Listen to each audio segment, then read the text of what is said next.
आच्छा आंनि नामा रामेश्वर बसुमतारी आरो गामिया जाबाय फुख्रिपारा 1 नं कक्लाबारि। दिनै आसलते जोंनि बे जि टाक्सार दिनै बहुद गोबाव जालांबाय।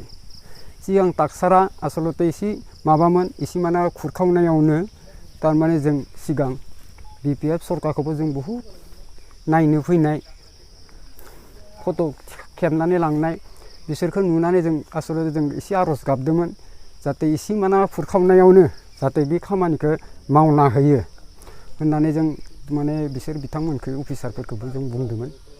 बुंनायाव थेवबो दिनैसिमबो माने बे खामानिखौ जाफुंसार होनो हायासै। दिनै जोंनि बिटिआर आरो UPPL सरकारा जोंनि आसाम सरकारजों लोगो नांनाय बे जिथु सरकार दाजाबदों दिनै बे सरकारा जोंनि बे टाक्सारखौ मावफुंना होथों होननानै जों आसलते जोंनि रायजोआबो बहुद मिजिंथिनाय आरो साननाया आसा खालामनाया दङ। आरो दिनै बिथांमोना जि सार्भे खालामनो फैदो बे सार्भे खालामनाय बिथांमोना जाहाथे बे खामानिखौ मावनानै जाफुंसार होगोन होननानै जों आंनि गोसोआव थारमाने साननाय थाबाय। आरो जोंनि जिथु आबाद मावनाय आबाद हारिफोरा जोंनि बे लामायाव आसलते जोंहा बहुद दुखुनि गेजेरजों बे आबादखौ जों दुखु खस्थ' सहायनानै आबादखौ मावनो गोनां जादों। जों दैलांबाथाय बेखै मानसि बारनो मोसौ बारनो बहुद दुखु खस्थ'नि गेजेराव मोसौआबो बहुद सोरनिबा खायफा मोसौआ बेयाव गबनानै सोरनिबा थैदोबो मानसियाबो बेयाव सासे गोलैनानै थैदोबो बे टाक्सारनि सानिफ्राय।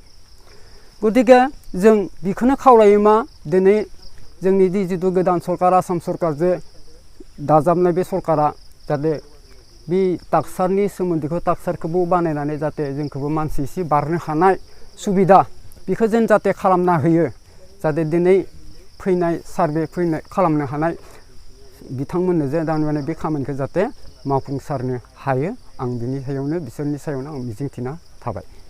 आच्छा दिनै जोंनि बे कक्लाबारि 1 नं कक्लाबारिनि जिहेतुके बहुद गोबाव दिन जालांबाय जोंनियाव मथा मथि बे हाखर जानाय बा दारा मोनसे जालांबाय।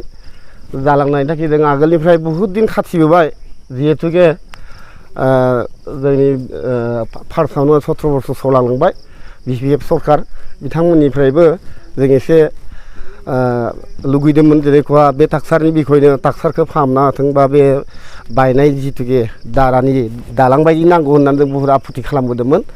दिनैसिमबो बे 17 बोसोराव जों मोनासै मोनैनि जाहोनाव दिनै जों लुबैबाय दं दाबो दिनै UPPL सरकाराव बिथांमोना मा मोनसे थांखि लायो आरो मा मोनसे खालामनानै जोंनि बे खामानिखौ समर्थन खालामना होगोन बेखौनो साननानै दिनै रायजोनि सिगाङाव फंनैसो बुंनाय जाबाय।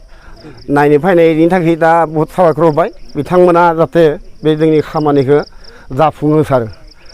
स्लपिंआ दा स्लपिंनि गेजेराव जोंनो ओरैबायदि उसुबिदा जाना दं बेहाय लामाबो दं मिन लामा रखम जाफ्लांनो हमदों। गतिके स्लपिंनि साजों जोंनो साधारन हिसाबै ब्रिज मोनसे नांगौ जाना दं बा बेखौ जों एसे आसा खालामना दं। दा ब्रिज जिहेतुके जोंनो मोनसे माबा खालामनानै ब्रिजखौ जाहाथे होयो बेनि थाखायनो थारमाने गभर्नमेन्टखौ बा आसाम गभर्नमेन्टखौ जों खावलायनाय थाबाय आरो।